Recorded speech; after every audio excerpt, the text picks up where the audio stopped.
Kate Mila Falcha, welcome to Irish Granny Helen. Welcome to Debbra Lupien, voice of the AKASHIC records. Here we are again. Yes, here we are. It's always fun to go through this process of selection. Like, who do we want to talk to? I actually haven't mentioned this to you, Deborah, but several people have gotten in touch with me and asked, could we do certain famous stars of the past? So we'll have to talk about that. We haven't discussed it, but we'll have to talk about it. Yeah. Today we're doing James Albert Pike. And so I'm going to guess that most people really don't know who he was. I have a clue until I did the Wikipedia. So the reason I picked him to do is because, and I've done a video about him, about his life, so anybody who's interested can find that. The reason I picked him was because he got mentioned in the videos, well, the stuff I read about Philip K. Dick, it jumped out at me. Bishop Albert Pike, James Albert Pike, was his best friend for 20 years or something. And I went, what? Can you imagine those conversations? No, it's insane. So I thought, this is very weird because, little background in my attitude, I thought he was a bad guy. And I thought he was a bad guy because my parents hated him. And I was a young age. I didn't really ask questions. The conversation went over my head. I had better things to think about, and 13, 14. So I didn't care. And I just assumed they knew what they were talking about. First mistake. So in my mind, whenever I heard his name, which wasn't very often, I dismissed him, And so imagine my shock to find out that he was best friends with Philip K. Dick. That just seemed incongruous. And then I thought, well, maybe that's why my parents didn't like him, because I know they would not have liked Philip K. Dick.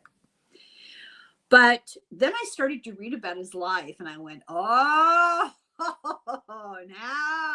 get it. So he was born a Catholic. He ended up an agnostic, but he was an Episcopalian bishop first. So that's all kinds of bad in my parents' view. He hated John Kennedy. So my mother would have been just horrified.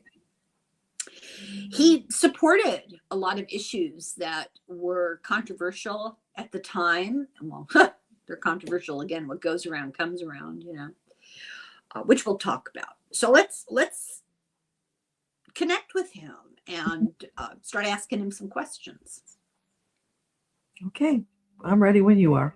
Okay, so my first question is, how religious was his family? He was born into a Catholic family. Okay, so Bishop Pike, could you tell us about your family? Were they very religious people? Oh, yes, you would call them devout Catholics. And how did he decide? He decided as a Catholic from high school, he wanted to go into the seminary. How did he come on that decision? So what prompted you to want to go to seminary when you were in high school?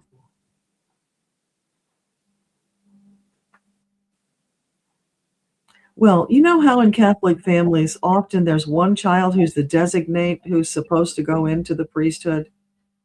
Everybody had always looked at me as the best candidate from the family to represent who we were. So I just grew up with the idea that that's what I would do. I really hadn't put a lot of thought into it. I just kind of flowed with it. I'm laughing. I had 4 brothers who went to the seminary. Oh my gosh. None of them ended up being priests, but they went to junior seminary, which is like boys' religious boarding school. And it's a feeder into the seminary. One of my brothers was within some months of taking final vows when he left. And of course, as the eldest daughter, I was supposed to be sister somebody, which I proved to be a great disappointment in that regard. I laughed. He went to Santa Clara University. which is Jesuit, and came out an agnostic. And I went to a Jesuit university and came out an agnostic. So I'm very interested to hear about that experience. Yeah. So is it the next question? Yeah. Does he blame the Jesuits? So can you tell us about your experience with the Jesuit university, and what about that led you to agnosticism?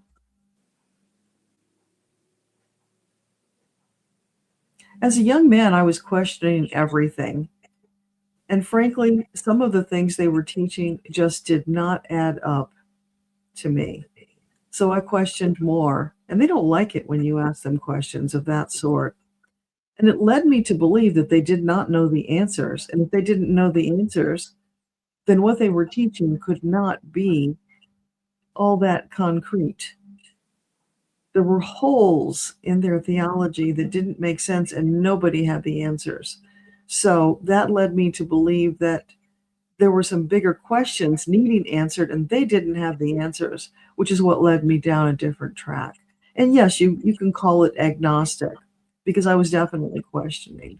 Right. Well, agnostic just means I don't know. You know. I totally relate to this. My one of my teachers in college was the American or an American representative to the Vatican Council, the Ecumenical Council, and therefore you could fully expect that it would have explanations, right? And he's right. Bishop Pike is right. There are holes in their logic or their, I don't know if it's logic. I don't know if you apply logic to religious belief, but it didn't make any sense.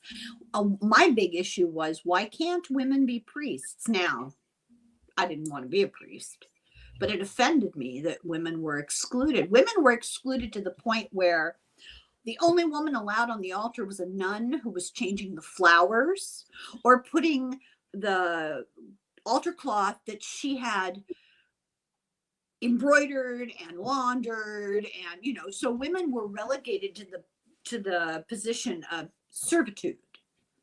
Now it's a little bit different, but it's not different enough. And so I asked this priest one day in class, why can't women be priests?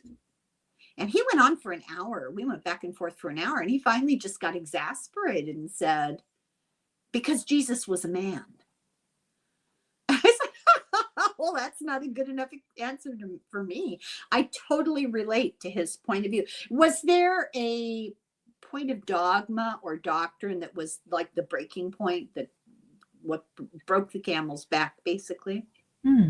So can you identify some point that was the breaking the camel's back moment for you when you just had enough?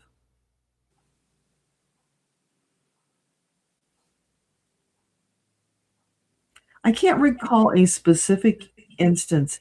It was just the evidence was mounting against what they were teaching. Each time they were unable to satisfactorily explore a topic with me. And as Helen said, sometimes they just shut you down because they don't have answers and they're frustrated. And secretly, I enjoyed that when it happened, because it identified a flaw in their own logic, even though they were not admitting it. So that continued over some period of time. And then I had just had enough. It was no longer amusing to have those conversations, because these are things that affect our lives and the way that we live. And I could no longer be a part of that. Well, they claim the reason is tradition. This creates iconoclasts. If you tell me that you can't do something because tradition, oh, come on. Okay, so he went on to work in the New Deal. And I wonder if he could talk a little bit about, what the New Deal offered, what it promised, how he felt about it, how it was received by people. So he was working for the president, or he got a job because of the New Deal? He was working within the New Deal. So I'm assuming he was important in some programs. He was simultaneously teaching at the the Catholic University of America and George Washington University, which both, were tied to religious to the church, but he was a lawyer as well. I guess I forgot to mention that. Smart, he was a lawyer. And so as a lawyer, he was working for the New Deal. Ah, okay. So what can you tell us about your work with the New Deal?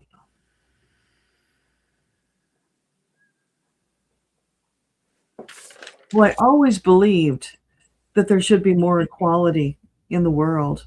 And I was honored to be a part of helping to craft the new future for the country under the auspices of President Roosevelt.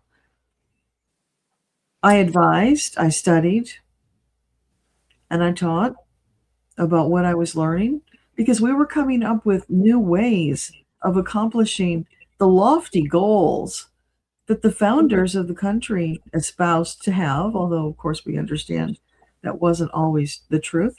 However, those lofty goals were meaningful to me, and I wanted to help bring that kind of a world into America. Anything else you want to say about that? It was hard work, and we were blocked at many turns by the rich and powerful, who, of course, did not want us to change the social structure because they knew that it would come from their pockets. Yeah. So it was the age-old struggle that you are still dealing with today. Sad to say. Yeah. The priority is not concern for their fellow man, that's for sure. So he ended up getting married, and this is all before he became a priest, by the way. He got divorced and then remarried, and he got a job. I'm really curious about this. In 1942, he worked for the Office of Naval Intelligence. What did he do there? So tell us about your work at the Office of Naval Intelligence.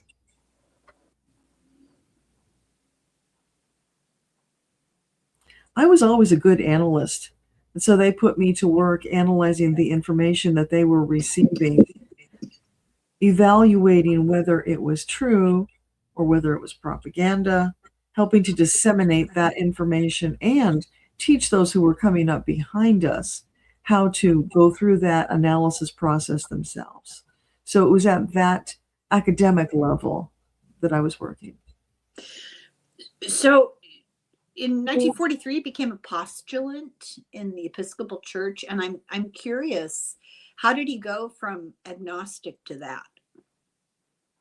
So how did you shift out of agnosticism into becoming a postulant with the Episcopalians? Well, I never abandoned the possibility that there was something greater. I always knew there was something greater. The question was, what was that something?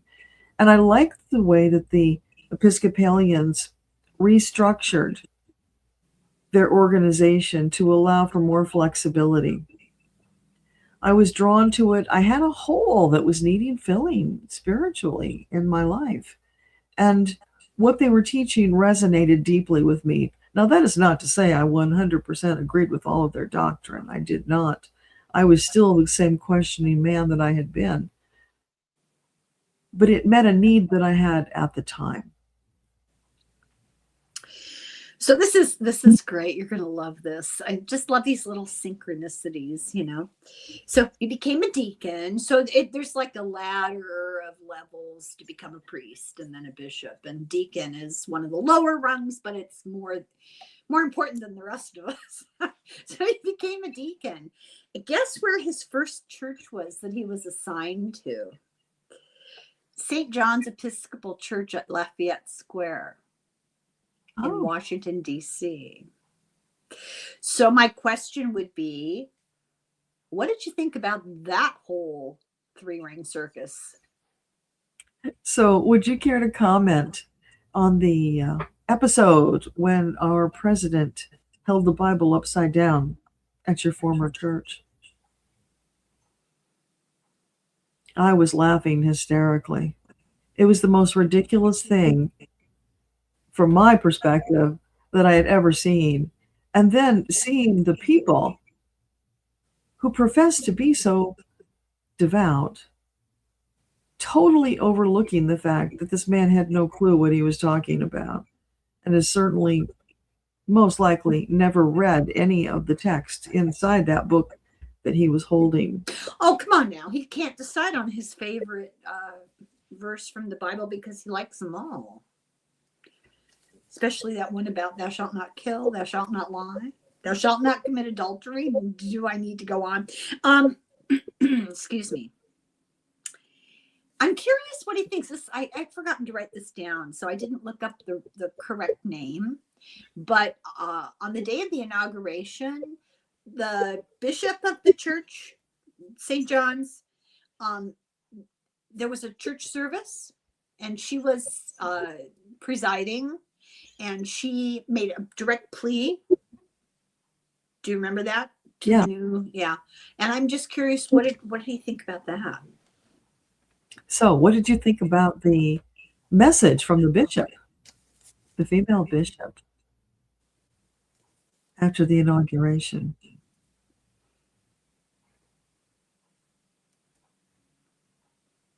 It doesn't seem right to say now that I'm in spirit form, but I was filled with pride. Yeah, but to introduce justified. Yeah, introducing women, and here she was standing proud, unapologetically speaking truth from a place of love and authority. I was proud of her. Yeah, that was a moment that I will never forget. I just was such an important moment, personally for her, and then for the whole country. So he did a lot of moving around. He was given jobs at certain churches associated with colleges. And I don't know, I get the feeling they were testing him out, So he started out at St. John's as a deacon, but then he was also given the job of chaplain at George Washington University at the same time. And then he, got his degree in divinity and got ordained, and they made him the rector of a church close to Vassar, and he was the chaplain at Vassar. And then he was the chaplain at Columbia, kind of moving up the Ivies, right?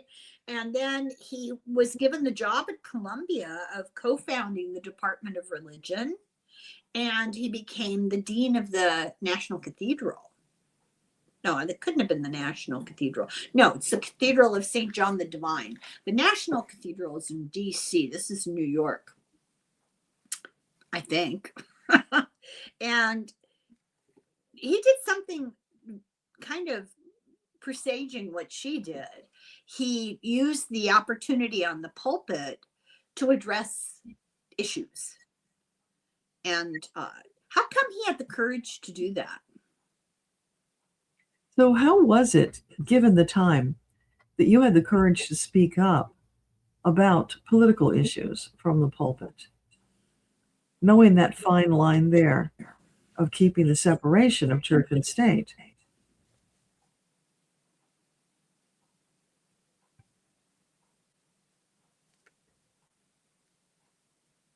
One cannot separate politics from their daily life, and it intertwines with their spiritual beliefs. I believe that it's important to examine how your political world impacts your spiritual world. Do they match? Or are they incongruent with one another?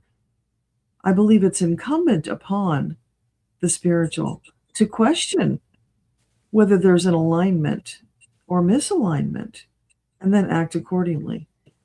And from my perspective, there is far too little of that happening these days. It is as if the people have abdicated their entire spiritual life to a political leader. There are people who would argue with you hotly about this. And I agree 100%, what he just said. But there's a whole contingent of white Christian nationalists who believe what they're doing is putting their religion into their politics. What they don't say clearly is that they then impose it on everybody else, and they're not following the literal commands or belief system of the scriptures they profess to uphold. But he would get up there and speak out against the church opposition to birth control and speak in support of Planned Parenthood. And he'd gotten fights with Catholic clergy for that very reason. So how do you justify that separation of church and state is it's not really a political belief. It's a structural governmental policy. So it's intended to keep people from imposing their beliefs on other people. So you can't have a president who makes a national religion. They can't require you to go to any particular brand of church of a Sunday, you know.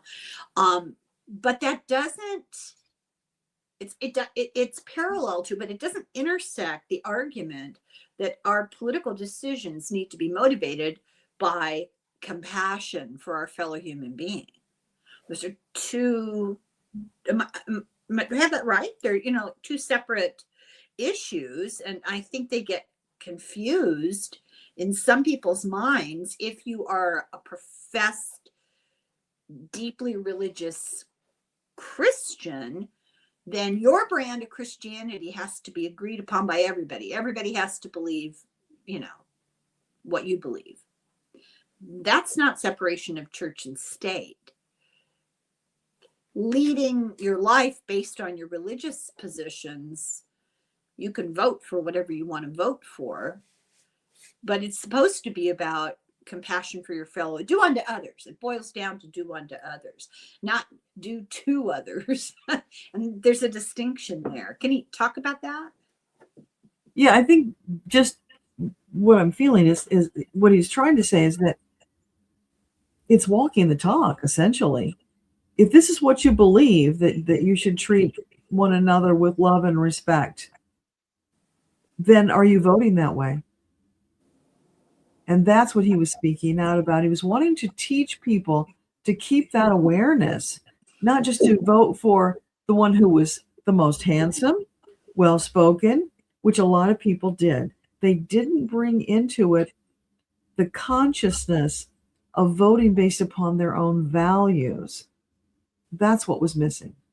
Well, it's still missing because people are not trying to put forward a government of compassion for fellow human being, as in the Sermon on the Mount.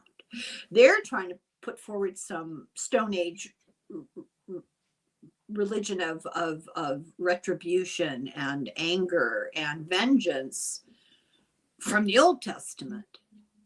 But they want everybody to have to live that way. Yeah. Well, and a perfect example would be capital punishment. Idaho this week is reestablishing death by firing squad. They're setting up the infrastructure necessary to do that.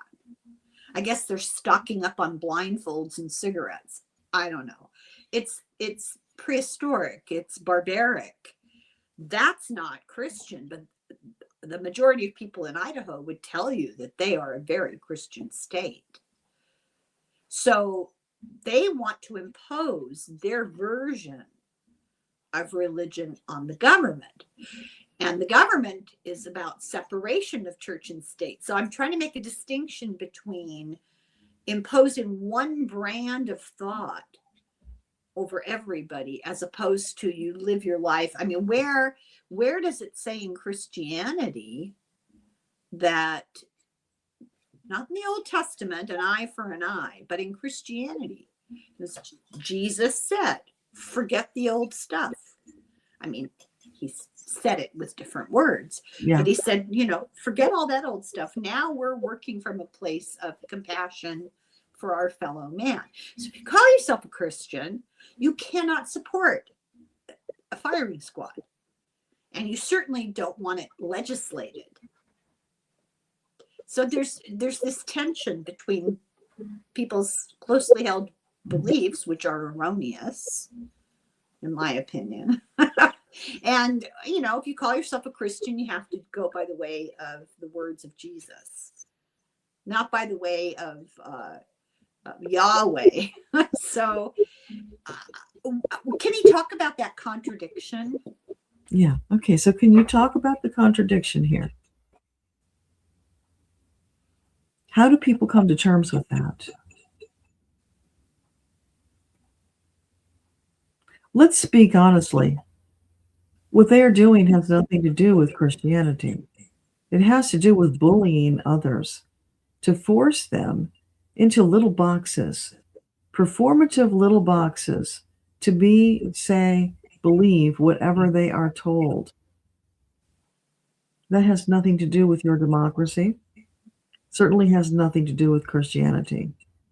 They are following a leader who is teaching that you get ahead in the world by bullying others. It's that simple. Amen. Okay, let's see here. This man is very brave. He got up there in front of everybody and criticized all the Catholic leaders. He was always fighting with them publicly. University of Southern Tennessee offered him an honorary doctorate. And when he found out they didn't allow Black students, he said, no, because you don't allow Black students. I mean, he made no bones about it. He challenged Senator McCarthy. McCarthy came out and said, 7,000 American pastors are working for the Kremlin in a conspiracy. He said, no, they're not. Can you talk about that a little bit? He said that, or McCarthy? No, McCarthy said, okay. 7,000 pastors are working in a conspiracy with the Kremlin. And Bishop Pike was the only one who came out and said, no. And Eisenhower then responded, the bishop's correct. And it kind of took the sails out of McCarthy after that. He sort of lost power after that. Can you talk about that? Speaking of bullies. Yeah. McCarthy, yeah. So what can you tell us about your confrontation with McCarthy?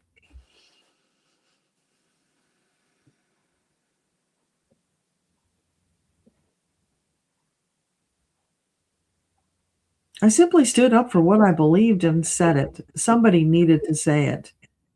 It was perfectly obvious to me. But, as Helen pointed out, people were being bullied, and out of fear, their ideas and thoughts were being twisted to shift them into believing things that they not normally would believe. And the further they went down the path, the worse it was getting. So it was a line in the sand for me. It was time to speak up against something that was wholly and totally false. Did I know that it was going to have the effect and impact? No, I did not. I simply followed my conscience. But I am extremely and immensely grateful that it was a wake-up call and that it was the beginning of the end of that evil man. Well, you need to be honored for having the courage to do that. You're the only one with a spinal column at the time. However, how things just pop into your head, Deborah. I just had this question pop into my head. Has he had the honor of speaking at all with Dietrich Bonhoeffer? Do you remember who Bonhoeffer was? No. He was a pastor, German, Christian, some brand, I don't remember, Lutheran probably. And he went to the East Coast of the United States from Germany while Hitler was coming up to go to a seminary, advanced training, or to give advanced training. I don't remember. Something educational. And he could have stayed, but when he saw what was happening, he couldn't not speak up. And he went back to Germany and put himself right in the middle of that firestorm. And he spent the rest of his life going from church to church. Every single Sunday, he got up in front of a congregation and spoke out like that. And I'm just wondering, and he was executed in the last month of the war. because of what he did. Yeah. And I just admire that courage, because he didn't need to do that. You know, he could have spoken out from the safety of the East Coast of the United States, but no, you know. So I'm just curious, you know, when you die, do you get to meet people like that with whom you have so much in common? Yeah. So have you met Bonhoeffer in the spirit world? No, their paths have not crossed. Not to say they can't. And now that you mention it, maybe I will look him up. But we have not as yet connected. Although I must say that I tremendously admire what he did. Someone standing in faith and trust, walking their talk. He is somebody whom we can learn much from. If he runs into him, tell him I said hi. He's one of my heroes. So Bishop Pike got a TV show, which is pretty remarkable for the time. You know, it was early times, I suppose the mid 50s, maybe. So he had this TV show for ABC, and it was so popular that he beat out Fulton Sheen. Do you know who that was? No. Bishop Fulton Sheen. He was a very conservative Catholic bishop who had a TV show. He was a big shot. He had, you know, hot air, full of hot air.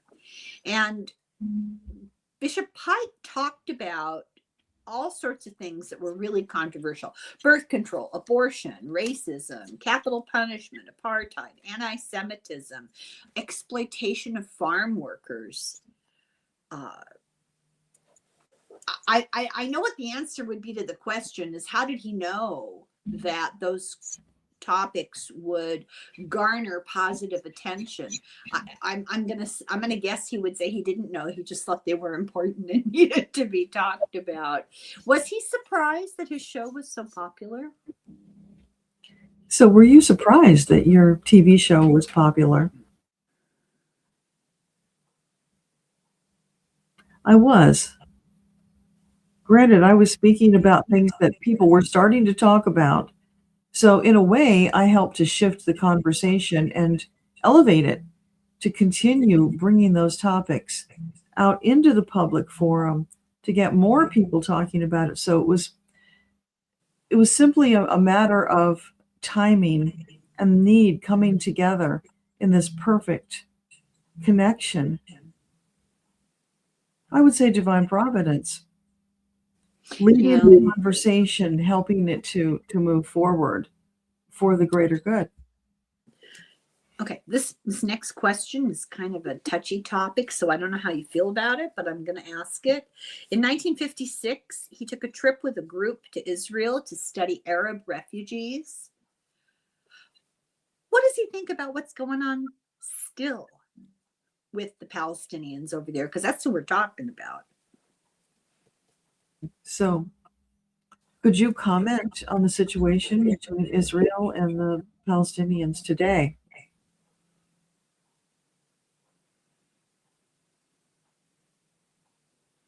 It's sickening. The devastation that has escalated. It's anathema to me. We were making progress, and now to see all of that crumbling. But here's what you need to understand. Sometimes things need to crumble so that they can be built anew. It was never going to come together. There were too many forces that were against the equality of the peoples. That has now been exposed unequivocally. Now the people need to decide what they're going to do about it. And I cannot tell you from my perspective where that will go. I can only say that in a twisted way, it's actually hopeful that it's come to this so that something new, solid, based upon morality can come from it. Well, it's funny he said that sometimes things have to crumble so something new can be built where it was. And I was just going to ask him about the motivations of Jared Kushner, but I think he answered it without realizing it. You know, I would guess that his motivation, well, let's see what Bishop Pike has to say. Does he know what's Kushner really doing over there? Would you care to comment on that? What Kirshner is doing in the Middle East? He's lining his pockets and those of the people that he is influencing and who are useful to him. He is all about building his own empire. No care for anyone else. He saw an opportunity. He took it. Humanity does not enter into the equation for him. This question's a little off the subject, but I have to know. Was that a marriage of convenience? Can you comment on that? Do you know about the marriage? Kushner, his marriage? No, he doesn't want to talk about the private affairs between people. He doesn't feel that's his place. Darn it. He still Doesn't has stop me. Okay. Let's see here. So he resigned he was made Bishop of California, and he resigned in a few years. He had a series of personal losses. Family members died. His son died at his own hand. And the bishop started talking publicly about, if I have this right, at the time of day that his son died, the bishop started having repeated paranormal experiences at the same time, you know.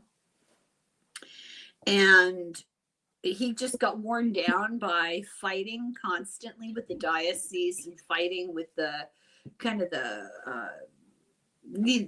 structure, what's the word I want? The institution of the church. So he quit. Now, can he talk more about that? Can you talk about the time when you were in conflict with the church and then you quit after your son's death?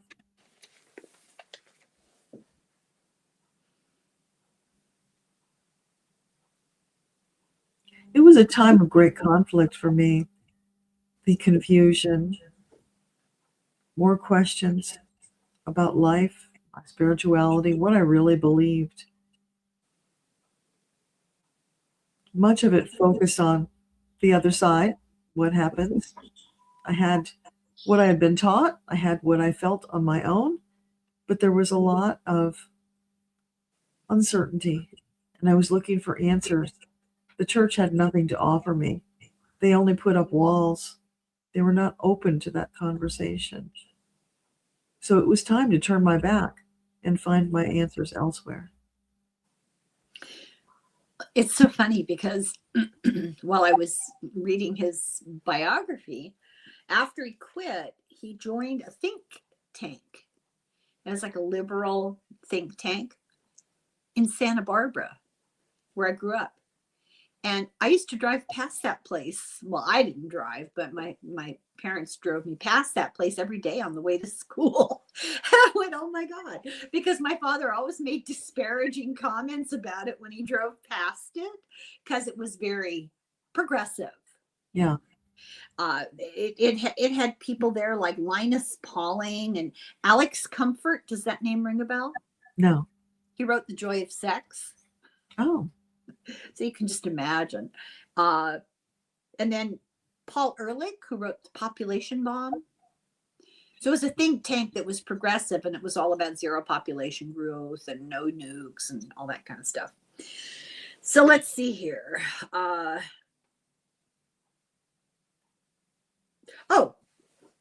He belonged to the Protestant and Other Americans United for the Separation of Church and State.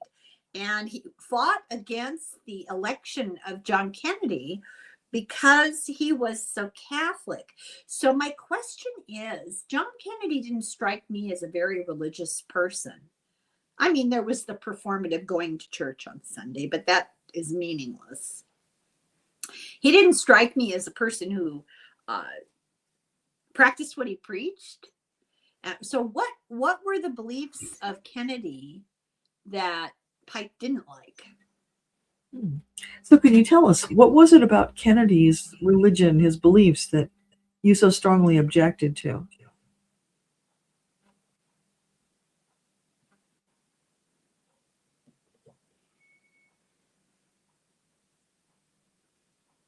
He was heavily influenced by his father, whose desire was to bring papal matters more to the forefront. And I feared that the Vatican would be able to influence the presidency through the Father and the Son.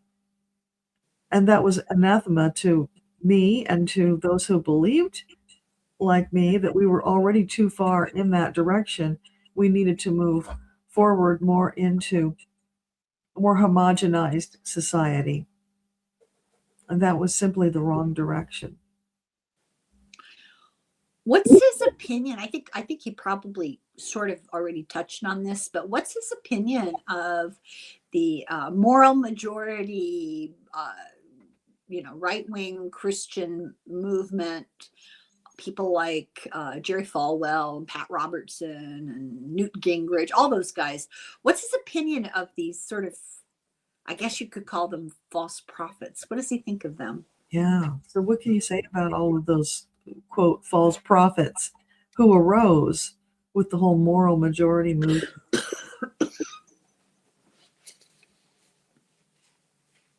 It's a big basket of egos, leaving behind their true spiritual beliefs to put forth their own egoic needs, being recognized, being leaders. They were all competing with one another like a tank of sharks. Oh, that's interesting. Does he know about the TV show Shark Tank? Because there's this conflation, of belief systems and capitalism that's kind of an interesting little Freudian slip there, Bishop. So Paula White is the pastor of the hour at the moment, and I saw a thing about her the other day. I couldn't believe it. She was speaking in tongues. Have you ever heard her speak in tongues? No. Oh my God, how does anybody keep a straight face? So I was just curious about what he thinks of her. How does she believe that insanity? I mean, it's insane. Does she believe that truly, or is this performative? So would you comment for us on Paula White? Is she just performing, or does she really believe what she says? Fake fraudster, period. Yeah, I know. I just had to hear it from somebody else. I know. When she gets up in front of the altar and speaks in tongues, and then says, "You have to give me money if you want to go to." She basically, almost in these exact words, "If you want to go to heaven, you have to give me money." I mean, it's so brazen. It's just unbelievable. Okay, so he was always in the struggle with the authorities of the church, and it's said that he rejected central Christian religious beliefs like the virginity of Mary, the doctrine of hell, the Trinity, and then he had doubts about the afterlife, and I think it was challenged by the death of his son. Can he talk about those beliefs? Is there anything specific he could talk about? Like, why? How do I phrase this? It seems to me that the church, the iteration of Christianity in general, that like the generic Christianity that exists today, is so far removed from the intent of Gnosticism that it's a completely different thing. How does he feel about that? So how do you feel about what Helen just said? What she said. That was easier.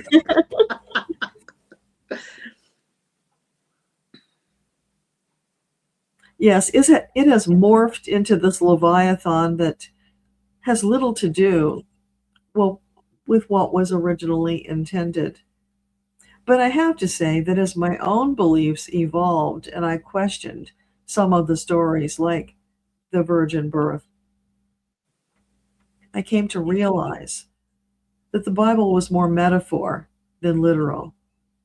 And when one takes it from the metaphorical perspective, keeping the beliefs of treating one another with kindness, compassion, and love, that is a winning formula. When you throw out the control, the greed, the domination, the bullying that comes from many religious sources, then you have something you can work with to build a productive, happy society rather than tearing it down, creating classes of people, one stepping over the other to get ahead. Well, would he agree that they took the core beginning, the belief system of Gnosticism, which was not just Christian, Christianity morphed from a version of it, but there was pagan Gnosticism, and Jewish Gnosticism was the core belief. And the Roman Empire took that and made a religion out of whole cloth for control. Would you agree with that? I'm not sure I understand the question. Well, there was a belief system that was far earlier than any of this stuff. And they took that kernel of belief called Gnosticism and created the institution of the church as a control system. Would you agree with that? So would you agree that they used Gnosticism as their basis and then corrupted it to promote their own agenda? Is that what was going on? It goes back even beyond Gnosticism, Helen. Every being is born with the innate knowledge of their creator.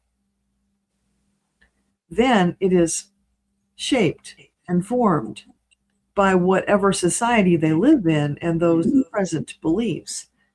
So if they remain true to the kernel of belief, which is about love, respect, compassion, kindness, they will be on a path that will lead them to a successful, happy soul journey.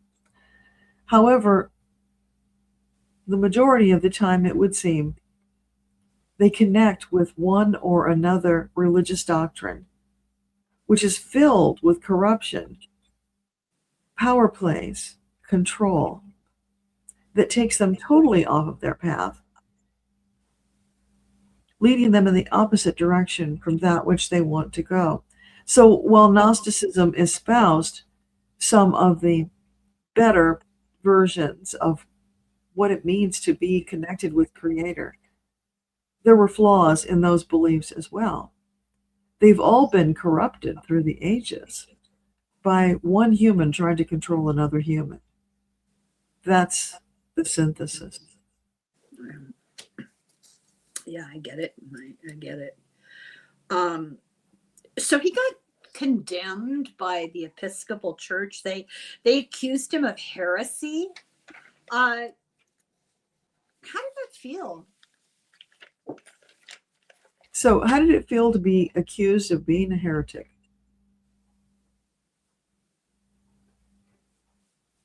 Inside, he was laughing, but publicly, he didn't comment on it that much because he didn't want to give more power to the story. It was meaningless as far as he was concerned. Well, they kept going after him year after year after year. It's just ridiculous.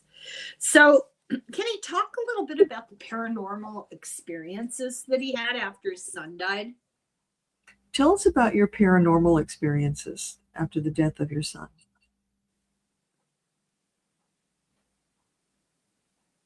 It was like a whole new chapter of my life.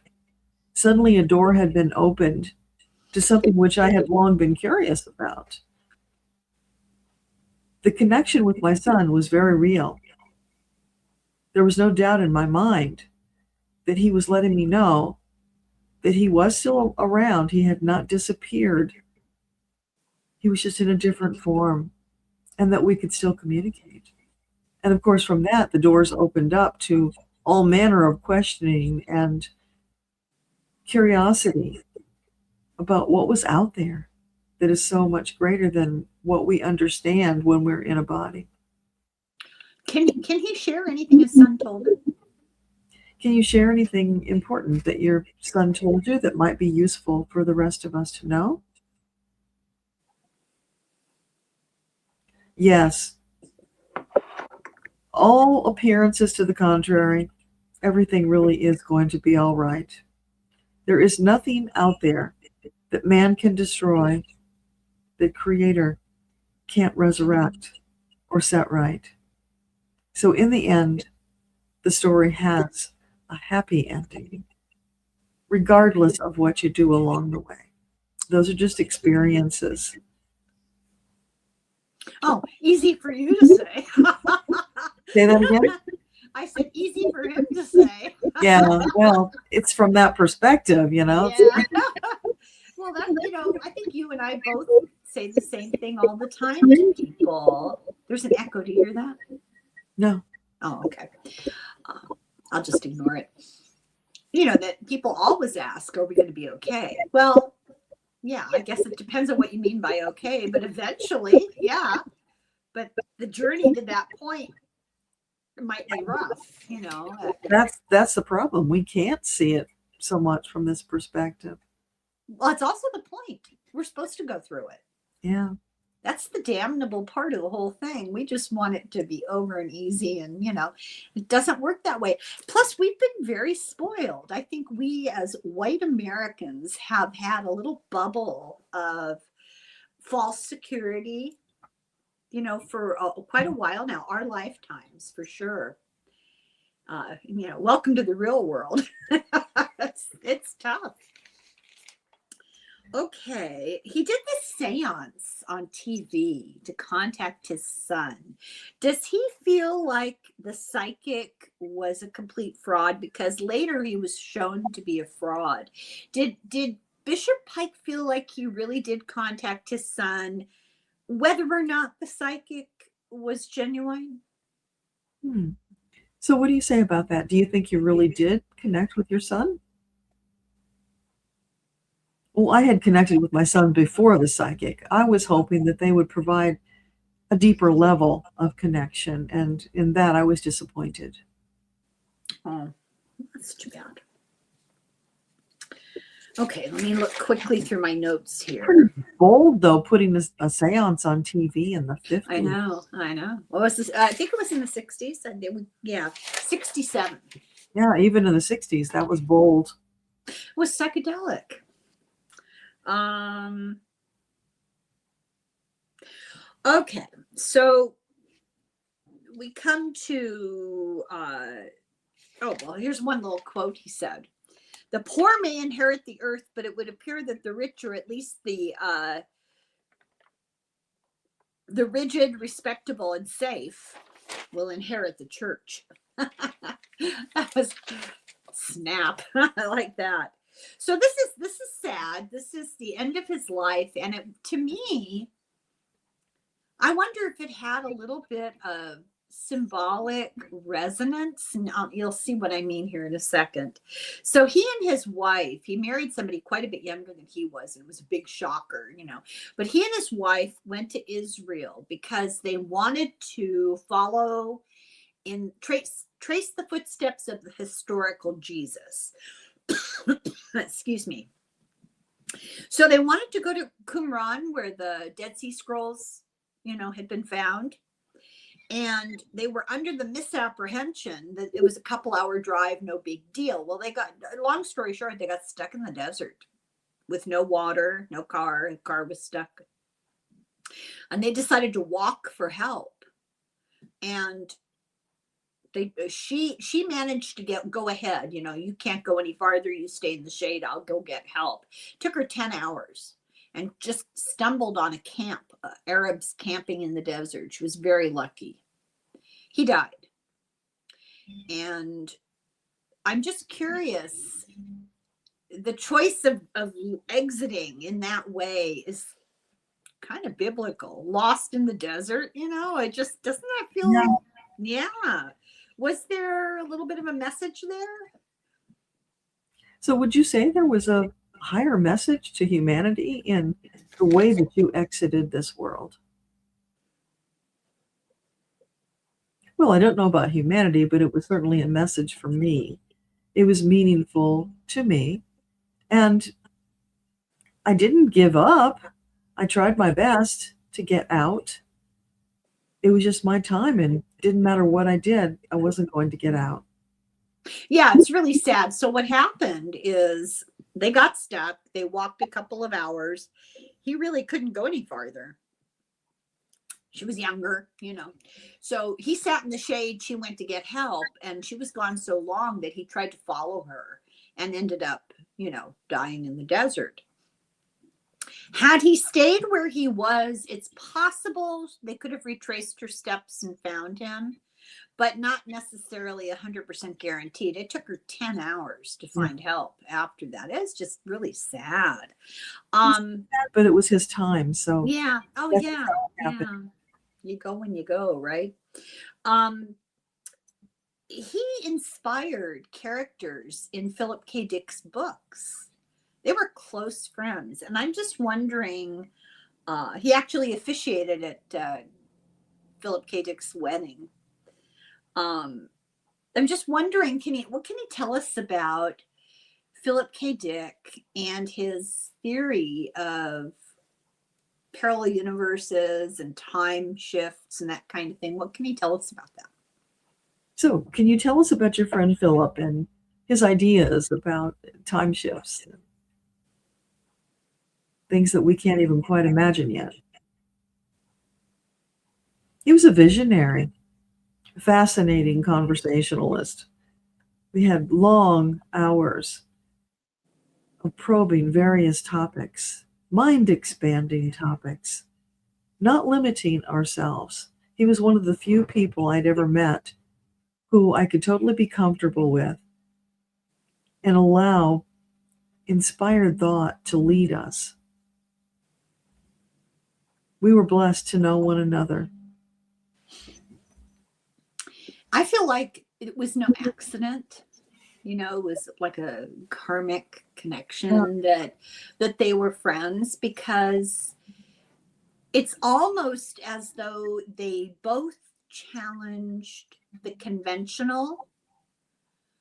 He from a religious, theological, applying that to life point of view, and Philip K. Dick from science, physics, philosophy point of view. And then they met, that their interests met and corresponded. Did they have, I'm sure the answer to this is going to be yes, like a past life history? So can you tell us, did you have a past life connection with Philip?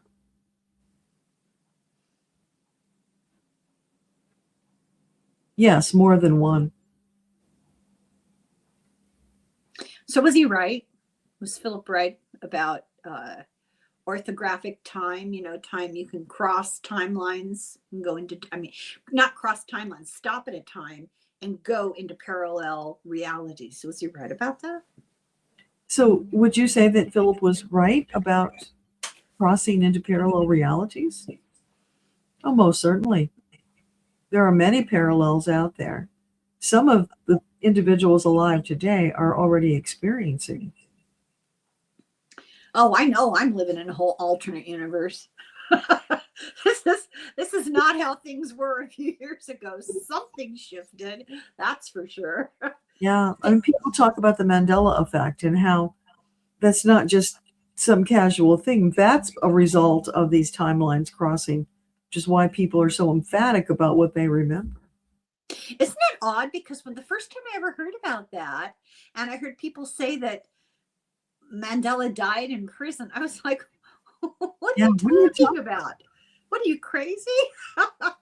And then the whole Fruit of the Loom thing, I don't remember when, I mean, I don't think I ever paid any attention. I know it had, there was fruit, but I don't remember. Do you have a firm memory of that? Not really. I mean, I could see it in my mind's eye. It's always been there, but not something I ever focused on. So what was the other common misconception? Do you remember? No, there's lots of them. Oh, there's one about peanut butter. Oh, Jif. I think I may have always called it Jiffy. Yeah, I remember it was Jiffy when I was a kid. Yeah, it's not. It's Jif. I know that because my husband bought a jar of it the other day and I was mad at him.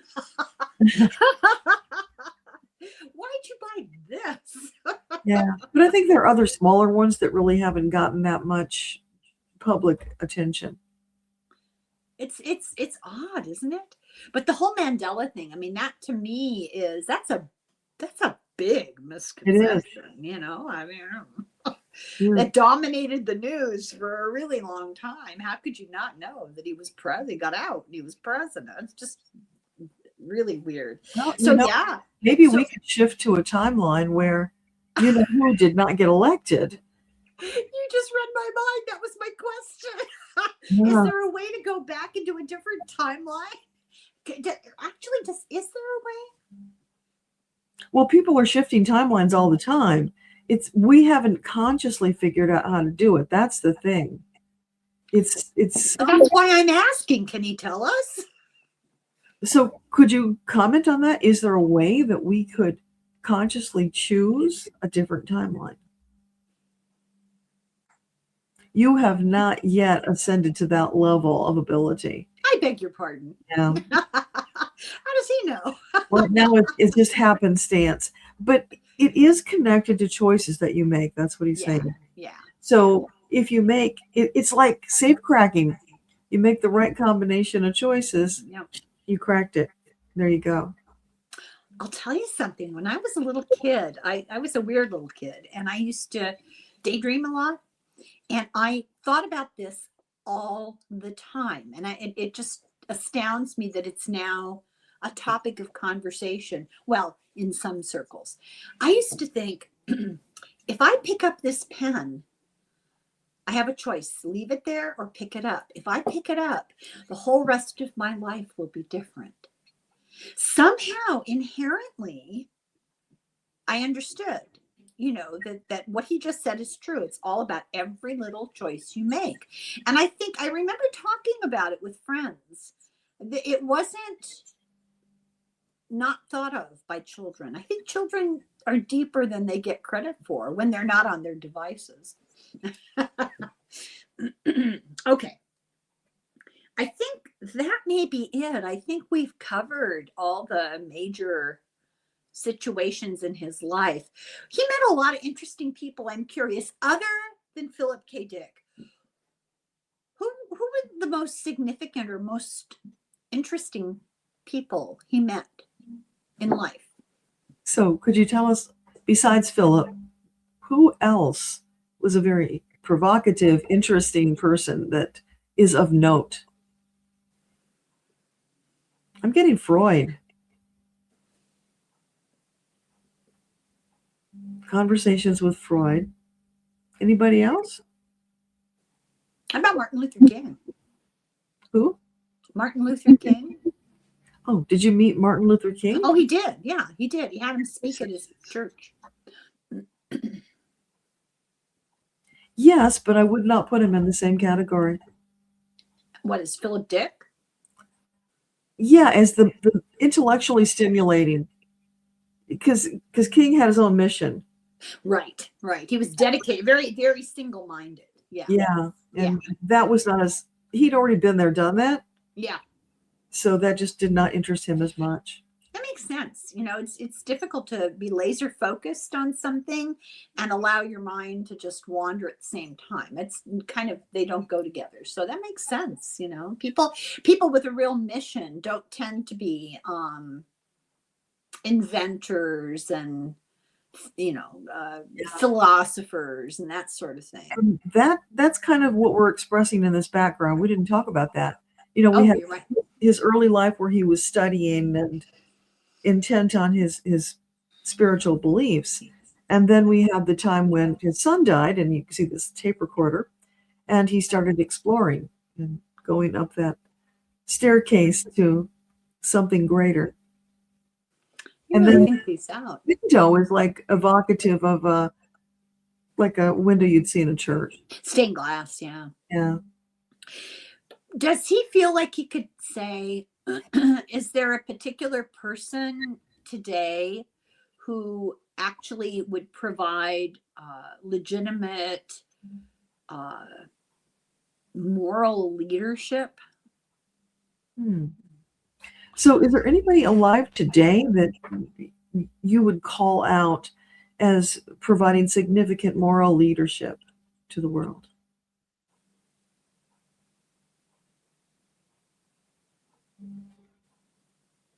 Wow, sadly, no. They're all too busy fighting their own little wars. It's defending their own turfs to get the bigger picture.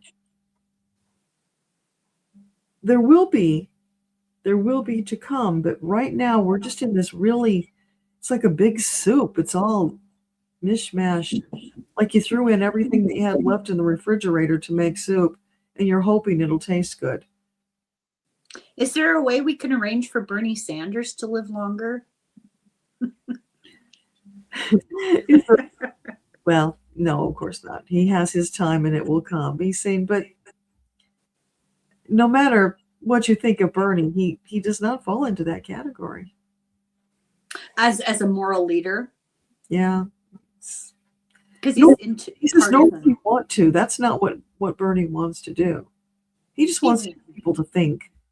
Yeah. Yeah. Well, I'm thinking more of like a leader, not necessarily religious or anything like that, but somebody who has, when I say moral, I think, you know, integrity. And yeah, what he's saying is you are moving to a time where you will not look outside of yourselves for that insight. You can't. I think we're learning that. You just can't. Yeah. So you're moving out of that paradigm into one where everyone has to go inside and decide for themselves who and what they believe in, what they want to be, and what they bring to the world. The difficulty with that, you know, on a personal level, I completely agree. There are no heroes. I absolutely believe that. No saviors, no heroes. The problem is to bring about material change on a physical plane. Somebody has to be in the forefront to get the thing going. You know, you're not just going to have a random group of people show up and all agree. There usually has to be somebody to herd the cats. You know? and who doesn't seem there is anybody, which doesn't bode well, I don't think. Well, there's going to be a period of confusion where we just don't have that. It's not clarity. There will be people who rise up, who try to do that, but then they don't last very long. There will be some committee style where it's more than one voice, which sometimes can be better. But he's saying there's a period of time where it's like you got to shake out the rug and get all the gunk out of it, properly clean it, and then make the space for people to come together. And then some leaders can arise who will be visionaries, but it will be a whole different kind of visionary than we've had before. They will be higher frequency visionaries.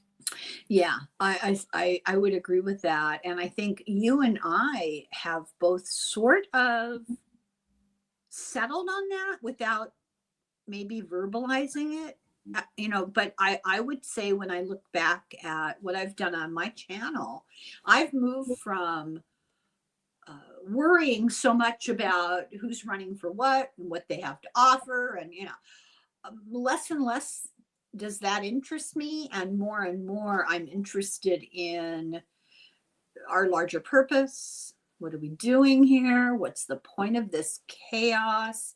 That looking within, that looking for discernment and guidance from within. I agree with that. I think he's absolutely correct well, of course he is. He's correct in saying it. I don't see that happening very quickly. It's evolution. It takes time. I don't have a lot of time. That's Well, the problem. okay. He says, Helen, you need to stop saying that lest it become a self-fulfilling prophecy. You have more time than you imagine.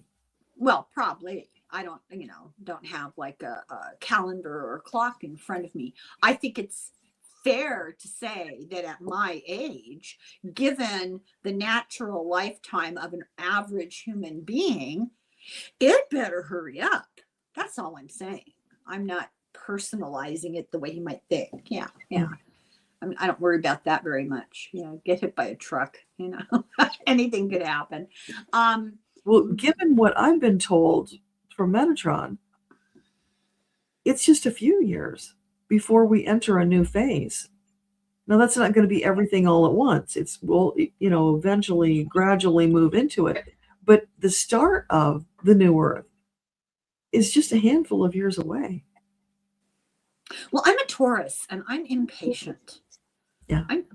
This is one of my life lessons is learning patience. I'm always presented with the thing I want the most is the thing I have to wait for. Always, always, always. It drives me insane. This is what he's saying. The reason you need to take some deep breaths, slow down, is because if you rush and you arrive at the door to the new reality too soon, it will be locked and you will be frustrated and it could cause you to make bad choices. But if instead take it day by day and you move gradually, stages, raising your frequency, when you arrive at the door, it will open for you. Yeah, that's a very good visual way of describing the Buddhist idea of live in the moment, be here now. That's the lesson, right?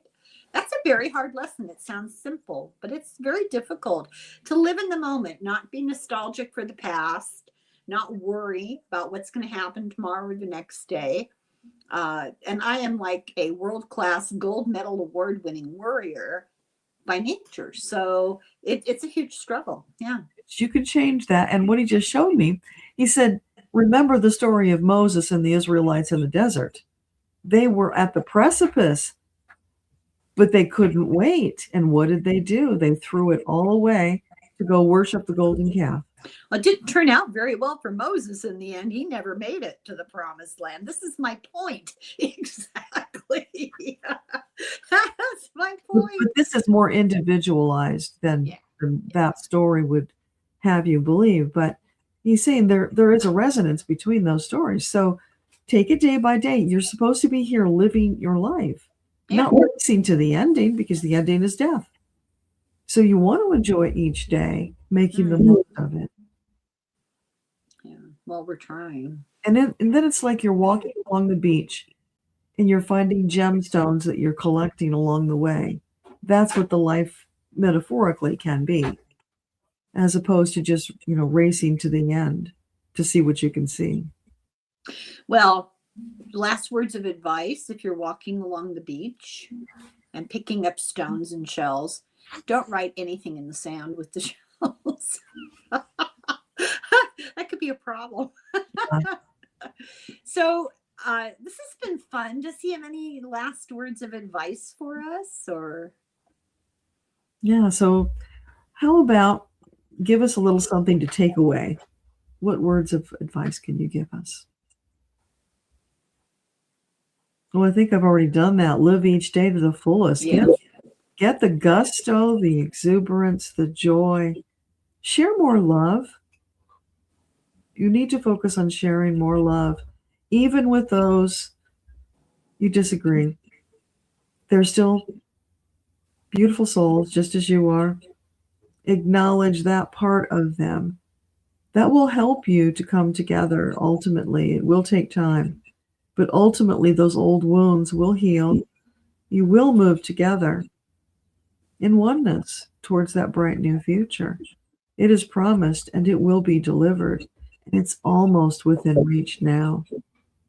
Hold on to that vision of your future and move forward each day being the best version of yourself that you can be. And that's all anyone can ask of you. That's right. It always comes down to personal choices, right? Yeah. Well, thank you. Thank you, Bishop Pike, and thank you, Deborah. It's been fascinating, really interesting. Yeah, interesting guy. Glad to have met him.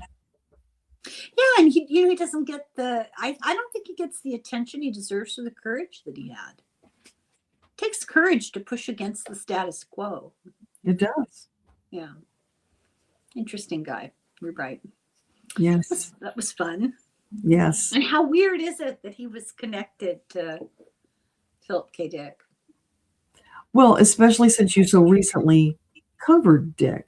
It's almost like it was planted in your psyche. Well, that's immediately what I thought. When I saw his name, I went, in the context of reading about Philip K. Dick, I saw James Pike and I went, wait a minute, what? And then to find out that he'd been in Santa Barbara, I was like, how many synchronicities do we need in one story, really? Exactly. Yeah. Mind-blowing. That happens. And that's a great example for your listeners. When those kind of synchronicities show up in your life, don't ignore them because they can lead you to some of those beautiful gems that you're going to find on the beach. That's something that I learned doing this because, for example, I don't, no offense, Philip, I don't really like the books of Philip K. Dick because I'm not into sci-fi. It's just not my thing, And I would never have thought that I would do 5 videos about him. It turned out to be 5 because I talked with you, about it too. And it's just astounding to me that it was so interesting. Yeah. And I still don't like his books. No offense, it's just a matter of taste. Some people like strawberry and some people prefer chocolate. It's not right or wrong. It just, it's a matter of taste.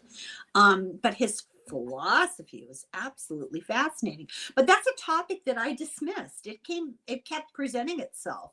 Yeah. And I kept dismissing it because I don't like his books and I didn't like the movies and I didn't want to be bothered. But everywhere I went, his name popped up. And finally, I was reading philosophy and his name popped up. And I thought, oh my God, okay, I'll look into him. And all this other stuff came from that, which is fascinating. And it's taking your focus off what's going on out there. Correct. Yeah. Well, that's very true. I have sort of steered the direction of my channel a little bit away from as much political stuff, except where it intersects with putting spiritual belief into practice. Yeah. Yeah. So it's more productive for your soul journey. And those who come along to watch after are benefiting from that. So I think we're learning. We're all learning, and why not share it and learn together? That's how I look at it. I'm no expert on anything. I just read about it and then I talk about what I read. I don't know. There's people who are very much more well-versed, but I also think that these topics present themselves endlessly and they torture me until I address them. And I think that's because there's a need for it. There's a need to start thinking these things. Yeah. Somebody has to talk about it, right? You must have been a teacher, a scholar in other lifetimes. Oh, I don't know. Maybe. I don't know. I thought I was a scullery maid in multiple lifetimes. I don't know. Who knows? Themes, though. Themes will show up in your lifetimes. Yeah. Yeah. I also think I died in famine. Say that again? I said it was a little bit of a joke. I also think I died in a famine. Oh. at some point, you know, because Well, that's common. We probably all did at some point. true. Throughout history, there have been famines. Yeah. What was I reading about famines the other day? It was so interesting. Migrations of populations. Oh, I know what it was. This keeps popping up still. There was a period, and I don't want to say too much about it because I have a video coming out about it soon, and I wrote about it for my Substack, which is coming soon. But there was a summer where there were huge famines. That's all I'll say. Populations migrated, and there were huge famines, and it was a very dramatic situation. Millions died, and this is in relatively modern times. So I'll just leave it at that. Yeah. A little teaser. Well, thank you, Deborah. Thanks for asking me. My pleasure. Oh, it was really fun. And thank you everybody for watching. And we'll be back. And if you have somebody that you want Deborah to connect with, let us know. And I try to work it into significant dates in that person's life. Or so if you don't hear it right away, it doesn't mean we're ignoring you. It might mean that we're waiting for their birthday or something to roll around. So thank you everybody for watching. Yes. Slung the foil. Bye.